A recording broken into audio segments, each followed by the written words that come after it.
My beloved child, be still for a moment, breathe slowly. Set down the questions you have carried through the night. Stop searching every silence, every memory, every song, and every passing coincidence for proof that this person will return. You do not need to decide the ending before you can receive my peace. I know what your heart has been demanding. One part cries, "Bring them back now, because I cannot bear this distance." Another part pleads, "Then send someone else quickly, before this loneliness becomes too heavy."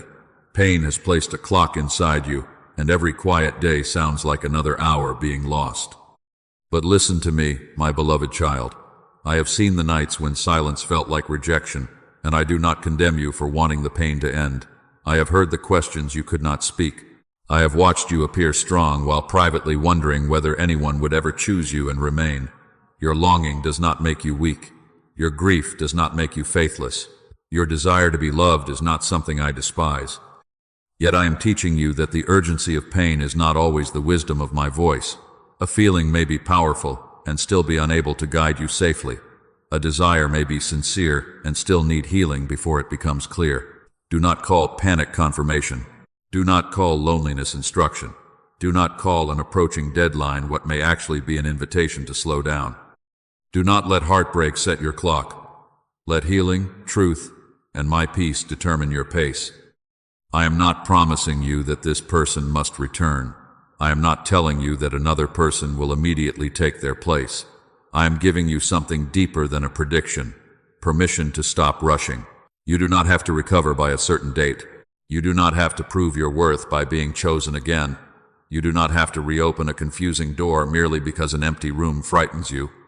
Stay near me. We will look honestly at your attachment, your grief, the lessons hidden inside this ending, and the identity that pain tried to rename. I will teach you to recognize love without surrendering your peace, and to wait without believing you have been forgotten. But first, you must understand why rejection can make the one who became unavailable feel more necessary than ever. My child, when someone becomes unavailable, the heart does not always become quieter. Sometimes it becomes louder. A message goes unanswered, and suddenly your mind begins searching for an explanation. You replay the last conversation. You examine what you said, what they said, what changed, and what might still be hidden. Then one tender memory rises above all the difficult ones. One moment of affection becomes brighter. One promise becomes heavier. And before long, the person who is absent begins to feel more important than they felt when they were present. I do not condemn you for this. I know how uncertainty can intensify attachment. When there is no clear ending, the mind keeps trying to complete the story. When affection has been inconsistent, even a small return of attention can feel like rain after a long drought. What was only a message begins to feel like rescue. What was only a brief moment of warmth begins to feel like proof that everything you hoped for is still alive. Repeated disappointment can teach the heart to expect absence. It can make you watch for withdrawal, even while love is near, and it can make the smallest sign of attention feel greater than it truly is. This is why you must learn the difference between longing and healthy love. Longing says, "I cannot be whole until they choose me." Healthy love allows you to desire someone without surrendering your identity, your peace, or your ability to judge what is true. Longing makes their silence the measure of your worth. Healthy love does not require you to disappear while waiting for another person to appear. Perhaps you are afraid that releasing this attachment would mean admitting the relationship meant nothing. But listen carefully, beloved. Something can be meaningful without being permanent. A connection can awaken tenderness, expose an unmet need, reveal a wound, and teach you what you can no longer ignore. It can change you without being commanded to continue forever. Do not force permanence upon something merely to prove that it mattered. Do not turn every song, every repeated initial, every dream, every coincidence, or every sudden wave of emotion into a guarantee that one specific person must return. Such things may stir reflection, but they cannot replace truth, consistent character, mutual willingness, and peace. Your hunger is not shameful, but hunger alone cannot name what is holy. Your feelings deserve compassion, but they do not have to become prophecy. Now that you can see why distance may magnify attachment, you are ready to test something deeper, whether what you have been calling faith is faithful hope or fixation, wearing the language of faith. My beloved child, beneath fixation there is often a sincere prayer.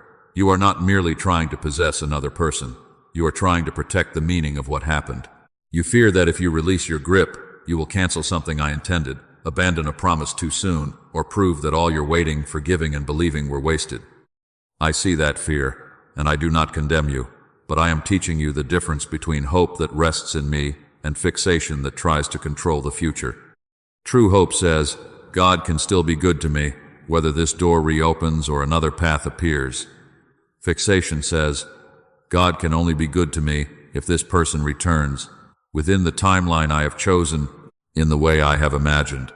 Hope leaves the outcome in my hands. Fixation repeatedly reaches for the handle, afraid that I cannot be trusted with the door. Look gently but honestly at what your belief is producing. True hope allows you to pray and then return to your responsibilities. It leaves room for correction, counsel, new information, and the freedom of another person. Fixation keeps you checking for messages, bargaining in prayer, rehearsing imaginary conversations, and turning every silence into another hidden promise. True hope can wait without abandoning life. Fixation makes life itself feel suspended. Do you see, my child? Human love was never created to occupy the place that belongs to me, to truth, to conscience, or to your identity. When one person becomes the condition of your peace, love is no longer resting in its proper place. You begin asking a human being to answer questions only I can answer. Am I worthy? Am I safe? Will my life still be meaningful? So test what you have been calling faith. Does it lead you toward peace or keep you in panic? Does it honor the other person's freedom or does it require them to fulfill a role they have not freely chosen? Does it agree with observable behavior or must you continually explain away inconsistency? Does it help you live faithfully today or does it keep you emotionally absent from the life already before you? Faith does not ask you to deny facts. Faith does not require you to romanticize confusion, excuse repeated instability, or rename neglect as a sacred trial. What comes from me can withstand truth. It does not need fantasy to keep it alive. I am not asking you to stop loving. I am teaching you to stop making one outcome the condition of your peace. You may hope for reconciliation without declaring it inevitable. You may remain open to goodness without demanding that goodness wear one familiar face. And when you loosen that demand, something tender will rise beneath it. The predictions will grow quieter, and the grief they were covering will finally ask to be felt. My beloved child, now let the grief speak without forcing it to explain the future. You are not only mourning a person, you are mourning the familiar rhythm of their presence, the conversations you expected to continue, the places that now feel different, and the future you quietly built in your imagination. You are mourning the feeling of being chosen.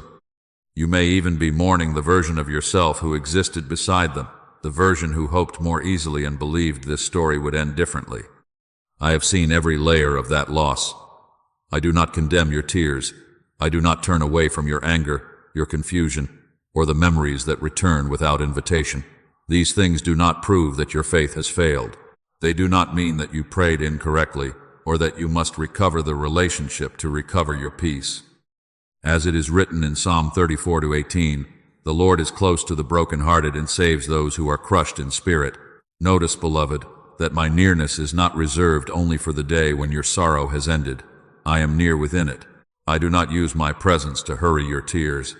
I meet you in the place where the tears are still falling. Remember Hannah. She did not hide her longing behind polished words. She brought the ache honestly before me. Her sorrow became prayer because she stopped pretending it did not hurt. Do you see, my child? Honest grief is not rebellion. Surrender does not mean you feel nothing. It means you bring what you feel into my presence without demanding that I prove my love through one particular outcome. Her story is not a formula guaranteeing that your loss will be answered in the same way. It is an invitation to become truthful before me. Healing will not always move in a straight line. You may experience a peaceful week and then be overwhelmed by one familiar place, one date, one dream, or one unexpected memory. That difficult day does not erase your progress. A returning wave is not the same as returning to the beginning. Do not numb the sorrow by reaching immediately for another relationship. Do not reopen contact merely because tonight feels lonely. Do not bury yourself beneath endless interpretations, searching for a spiritual explanation that will spare you from feeling what has been lost. Pause now. Breathe. Name it plainly before me. The person, the routine, the imagined future, the hope, the unanswered question. You do not need to solve any of it in this moment. Let yourself be held while it remains unresolved. For once grief becomes speakable, rejection can no longer define you in silence. Then you can begin separating who walked away from who you truly are. My beloved child, heartbreak often leaves behind accusations that sound like conclusions. I was too much.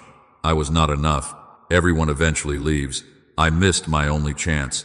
Something must be permanently wrong with me. You have repeated some of these words so quietly and so often that they have begun to feel like truth. But pain is not an impartial narrator. Pain takes what happened and tries to turn it into who you are. You may have experienced betrayal, but betrayal is not your identity. Another person may have answered you with silence, but their silence is their behavior. It is not a verdict upon your value. You may feel broken in this season, but brokenness is a condition being tended, not the final name written over your life. Listen to me, my child. You were wounded, but you are not worthless. You were left, but you are not abandoned. You are grieving, but you are not finished. When disappointment repeats, it can become a lens. You begin to meet every new person while secretly expecting the last person's behavior. You question kindness before it has time to prove itself. You prepare for departure while someone is still arriving. You interpret delay as rejection, uncertainty as disaster, and one difficult moment as evidence that the old story has returned. I do not condemn you for learning how to survive. Guardedness may have helped you endure what felt unsafe. Shrinking may have seemed easier than risking rejection again. Over-explaining may have become your way of preventing misunderstanding. Performing for acceptance may have felt safer than being fully seen. Bracing before joy may have kept disappointment from surprising you. But these are responses you learned. They are not the deepest truth of who you are. As it is written, you are fearfully and wonderfully made. Your worth was not created by another person's attention, and it cannot be destroyed by their departure. You are loved by me. You are capable of learning. You are free to grow in wisdom, to strengthen your boundaries, and to make different choices without hating the person you were when you made the old ones. Therefore, stop saying, I ruin everything. Say instead, I am learning to recognize what is healthy. Stop saying, no one will stay. Say, I will no longer measure my future by one person's decision. Stop saying, I am too damaged to be loved. Say, I am being healed, and my wounds do not possess my name. Write down one identity statement that pain taught you. Do not polish it. Name it honestly. Then answer it with a compassionate truth. You can practice until truth becomes louder than the wound. When the person who left is no longer allowed to author your identity, you can finally examine the relationship itself, not as an idol to protect, and not as a courtroom in which to condemn yourself, but as a teacher whose lessons can now be received.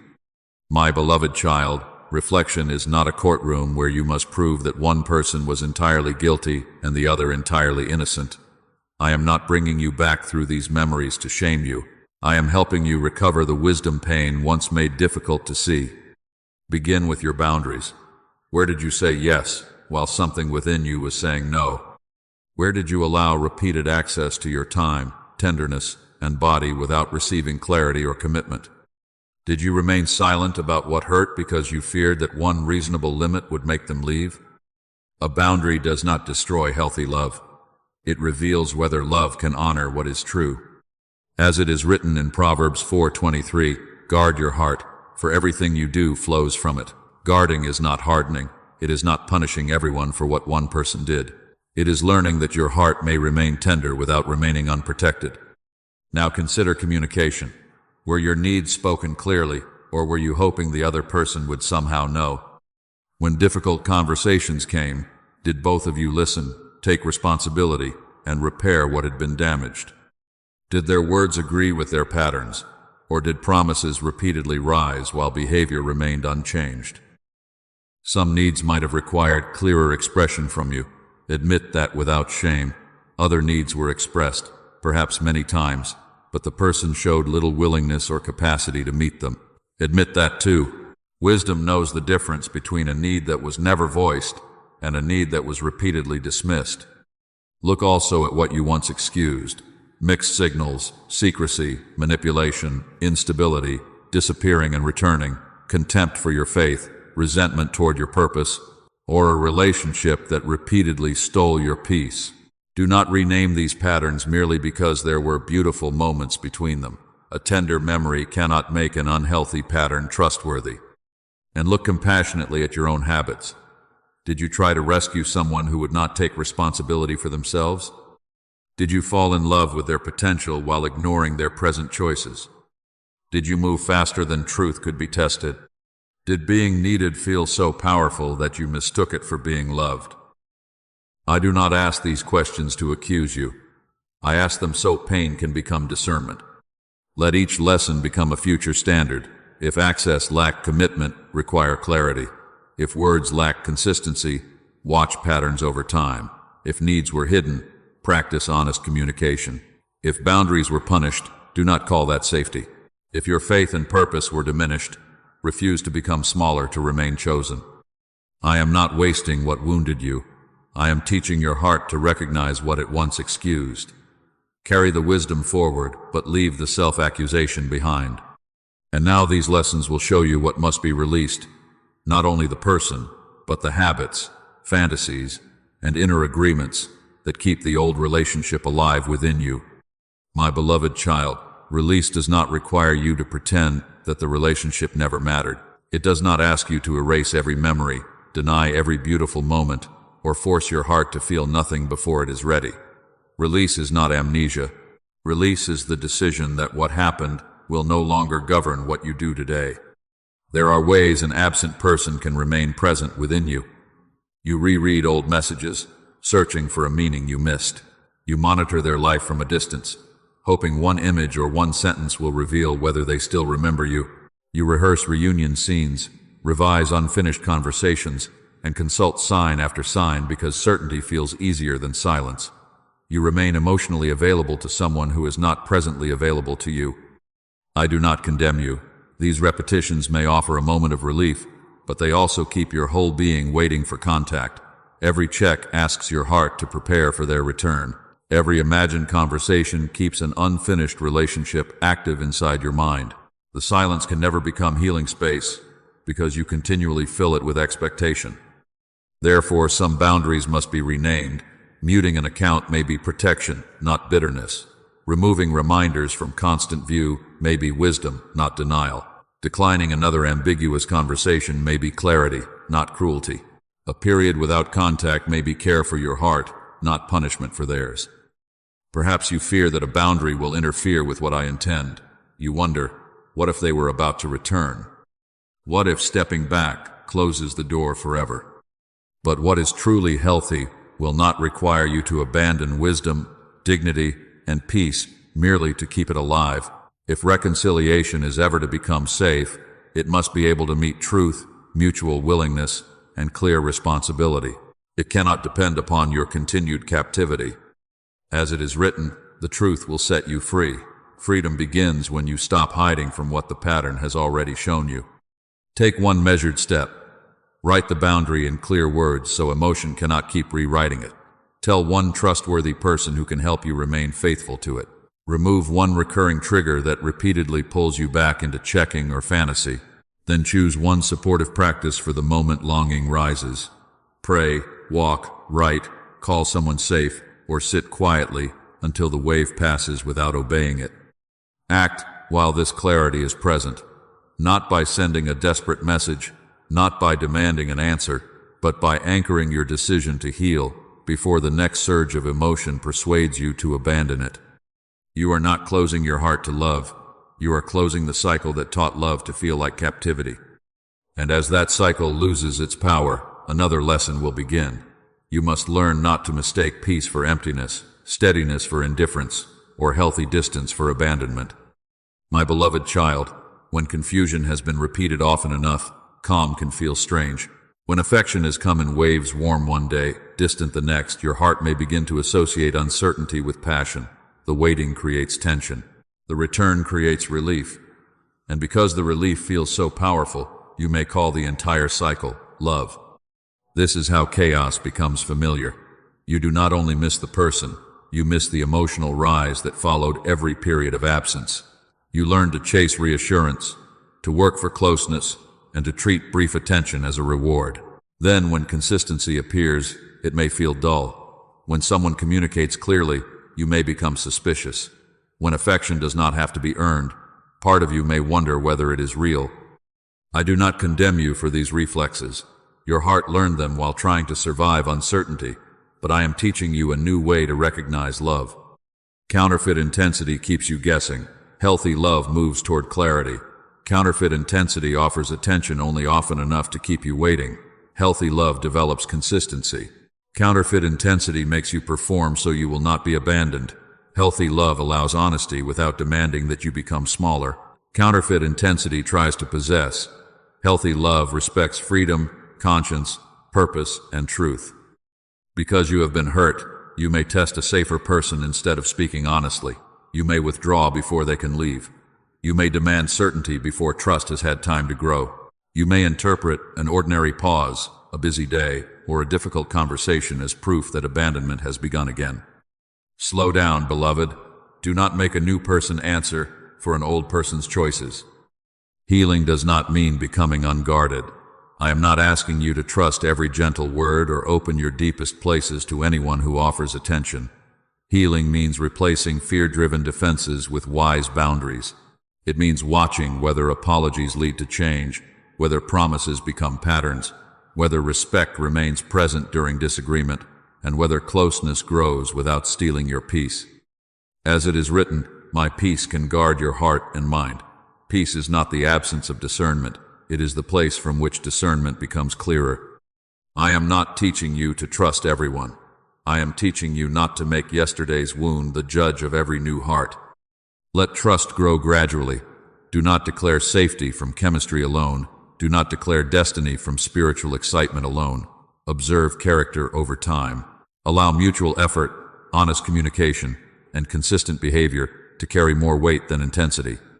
Healthy love may feel unfamiliar at first, but unfamiliar does not mean empty, and this understanding prepares you to recognize readiness not as the disappearance of every scar, but as the presence of emotional freedom, wise judgment, and the strength to choose without fear. My beloved child, readiness does not mean you will never feel afraid again.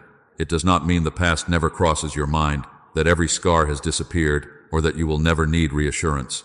Healing is not perfection. Readiness is the growing freedom to feel these things without allowing them to choose for you. You become emotionally available when you can meet a new person as they are, not as a replacement, a rescuer, or an answer to the previous story. A new heart should not be asked to prove that the old heartbreak was worthwhile. It should be allowed to reveal its own character over time. True love is mutual. Two people choose. Two people communicate. Two people invest, repair, and take responsibility. One person should not have to carry the conversations, sustain the hope, excuse every absence, and hold the entire connection together. Love may require patience, but it should not require one soul to do the work of two. Look also for consistency. Do not build your future upon one declaration, one emotional apology, or one beautiful night. Watch what remains after the intensity passes. Do words become behavior? Do apologies produce change?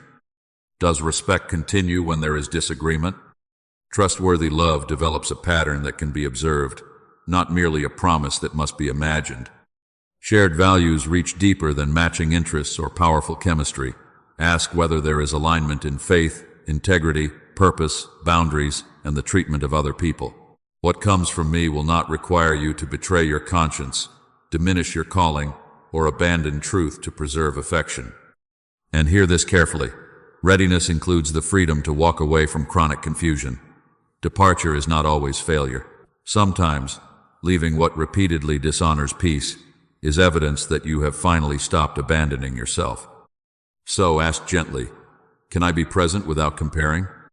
Can I communicate my needs without performing or hiding? Can I receive care without testing it? Can I watch patterns instead of rushing toward certainty? Can I honor another person's freedom while keeping my own? Can I leave persistent confusion, without making it a verdict on my worth. Where your answer is not yet yes, do not panic. Do not shame yourself. Let that place become an area of patient growth. You are ready for love when loneliness no longer has the final vote. And now, beloved, place both possible futures before me, the reconciliation you once imagined and the redirection you cannot yet see, so peace may replace prediction. My beloved child, place one hand over your heart and breathe slowly. Bring this person before me now, not the argument you wish you could finish, not the reunion you have rehearsed, not the ending you fear, but the person as they truly are. Let the story rest in my hands. Release the belief that love must arrive by a certain date. Release the belief that goodness can reach you through only one person. You are not running out of time, and loneliness does not possess the authority to choose your future. If reconciliation is possible, entrust it to me. Do not force it. Let it return only with truth, mutual willingness, consistent action, repaired trust, and respect for the freedom of both hearts. Let no beautiful promise substitute for the work that restoration requires. And if this relationship cannot carry peace, integrity, shared values, and healthy love, entrust the redirection to me as well. Do not call every closed door abandonment. Do not call every release failure. Some endings create room for truth to breathe again. I give you strength to keep the boundaries that protect healing. When loneliness rises, return to me. When memory becomes heavy, return.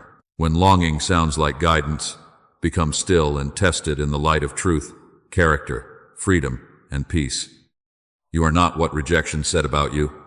You are not the silence you received. You are not the future that failed to happen. You are loved, you are learning, and you are being restored. Let healing move without a deadline.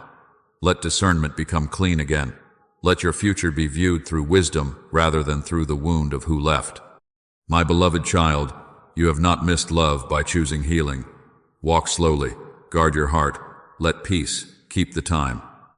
Be still now. You do not need another prediction. You are held, you are guided, and you may trust the next step when it comes.